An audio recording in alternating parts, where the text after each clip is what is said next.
Hello tout le monde. Salut, salut. On espère que vous allez bien aujourd'hui. Nous ça va, j'ai envie de dire. Comment tu vas? Ouais, bien. Ça va. Ok. Alors aujourd'hui, du coup, on a envie de vous parler de nos séries qu'on regarde nous sur Netflix. Et qu'on a adoré. Vous pourrez les trouver en streaming, mais attention, c'est peut-être illégal. Attention. Peut-être. Donc voilà, on va vous parler des 5 séries qui nous plaisent le plus sur Netflix et qui, pour nous, sont vraiment très utiles pour s'améliorer en anglais. Si la vidéo vous plaît, n'hésitez pas à rester jusqu'à la fin, dans un premier temps, et pourquoi pas vous abonner également et nous mettre un petit commentaire. Ça nous fait super plaisir, au moins on connaît votre avis, et si vous avez des séries que vous affectionnez particulièrement et qui franchement sont clairement utiles et clairement bien pour s'améliorer en anglais, ce sera top. Partagez avec nous parce que si on les a pas regardés, ça nous ferait super plaisir de regarder en ce moment. On est un peu à court et on est vraiment accro des séries, genre on passe notre temps à ça. Donc si vous en avez à nous partager en dessous, s'il vous plaît, allez-y. La première série qu'on voulait partager avec vous, c'est Peaky Blinders. Pourquoi? Parce que déjà, on l'a découvert il n'y a pas si longtemps que ça. Ouais. Mais quand on l'a découvert, on l'a simplement dévoré. Ouais. Déjà, la série en elle-même, elle est super intéressante. Historiquement parlant, si vous êtes un peu comme moi, un peu une en histoire...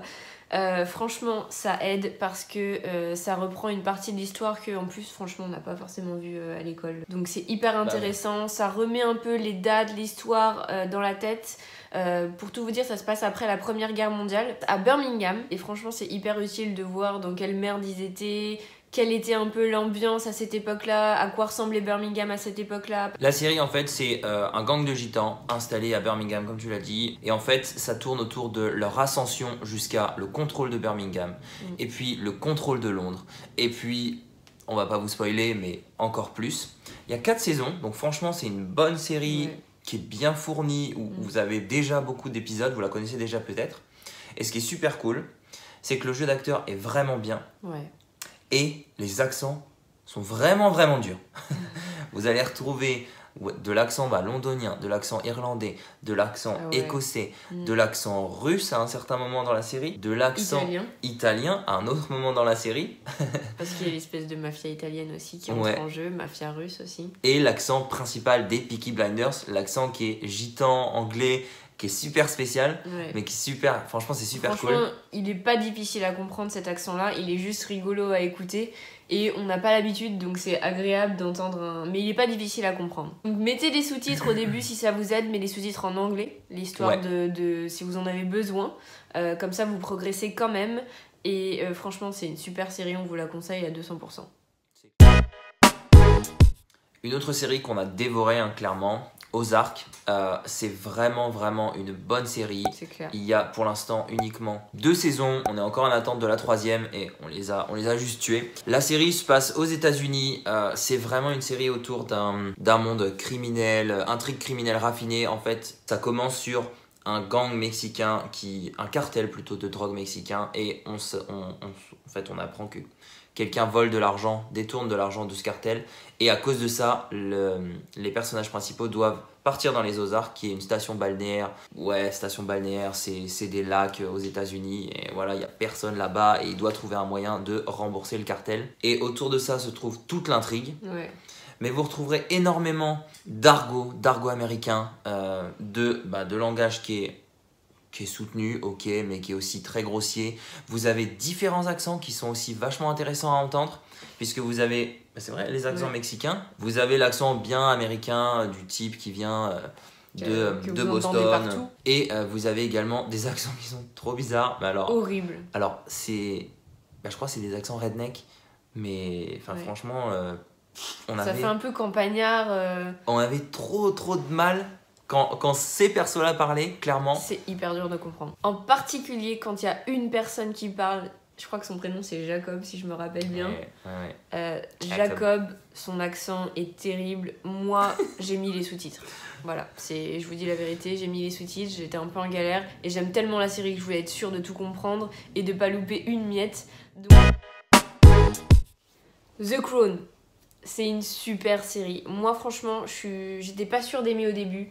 J'ai dû un petit peu m'accrocher les premiers épisodes, mais en fait c'est génial. Les acteurs sont géniaux. La reine Elisabeth II Donc c'est après la Deuxième Guerre mondiale, en fait c'est à partir du moment où Elisabeth II monte sur le trône. Et ça permet vraiment de comprendre la monarchie, la royauté, comment c'était pour eux, parce que nous c'était pas comme ça en France. C'est historique. Ça permet aussi de comprendre un peu mieux les Anglais, pourquoi est-ce qu'ils sont aussi accros à la royauté. Les jeux politiques, comment ça se passe derrière la scène. Ouais.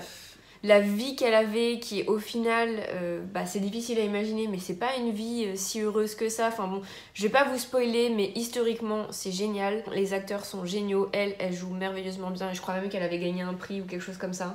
Du coup, les acteurs sont la plupart du temps anglais, et du coup, c'est que des accents anglais. Les accents sont beaux, c'est doux.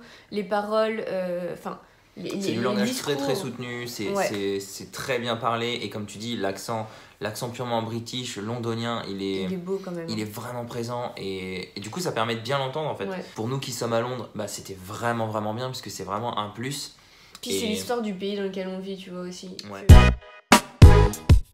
Stranger Things, moi, des 5 qu'on va vous proposer, c'est ma préférée. C'est une série, c'est pareil, qu'on a dévoré. De toute façon, on les a toutes dévorées, mais c'est une série qui a 2 saisons. Ça se passe dans les années 80 aux États-Unis. Vous avez très certainement entendu parler de la série parce qu'elle a quand même fait un gros buzz. C'est autour d'une bande d'enfants dans une petite ville dans laquelle se passent des choses surnaturelles, clairement terribles. Qu'on n'a jamais vu dans une autre série, hein, donc c'est une bonne idée. Et en fait, la série, vous rentrez très facilement dedans, les acteurs jouent très bien, même si c'est des enfants, ils sont vraiment bons. L'intrigue est super cool, le suspense est super cool, le développement de la série est super intéressant également. Et au niveau de l'anglais, c'est l'argot des années 80 aux États-Unis, donc c'est franchement utile aussi. C'est un langage aussi assez familier, assez jeune, c'est des enfants qui parlent. Du coup, ça permet d'avoir, ça vous permet d'avoir un aperçu, un panel de discours différents, de soutenus à familiers,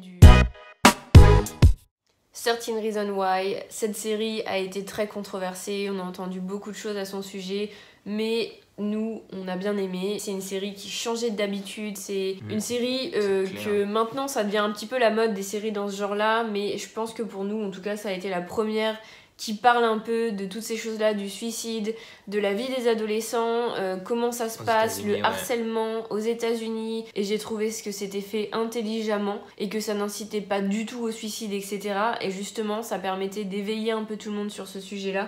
Et un gros point positif. Le jeu des acteurs est très bon. Moi, j'ai trouvé que c'est une série qui est pas difficile à comprendre en anglais. C'est l'argot actuel des jeunes aux États-Unis, donc c'est intéressant de le connaître. Mais en plus, franchement, facile à comprendre. Pas besoin de sous-titres, c'était franchement bien à ce niveau-là. Ça vous met dans le bain d'une histoire qui est, franchement, qui est passionnante, parce qu'on était quand même clairement à fond dedans. Et voilà, c'était nos 5 séries préférées, j'ai envie de dire, sur Netflix. En plus d'être des très bonnes séries, clairement, pour s'améliorer en anglais, etc. Mais qui ont des histoires qui sont franchement intéressantes et qui se mange comme un petit pain. Comme un petit pain au chocolat. La totalité de la série. C'est nos séries préférées. Si vous les avez déjà vues, dites-le nous en commentaire. Si vous ne les avez pas encore vues et que vous les regardez grâce à nous et que vous adorez ça, dites-le nous en commentaire. Si vous aimez pas, dites-le nous en commentaire. Je crois pas que vous allez pas les aimer. Elles sont vraiment bien. Mais ça se peut. Ça se peut. N'hésitez pas à vous abonner. Puis un petit like également. Qu'est-ce que t'en penses? Toi, t'aurais mis like? Ouais, j'aurais mis. Elle aurait mis like. Franchement, allez-y. Bon, on vous fait plein de bisous et on vous dit à la semaine prochaine. Salut dimanche. Tout le monde. Bye bye.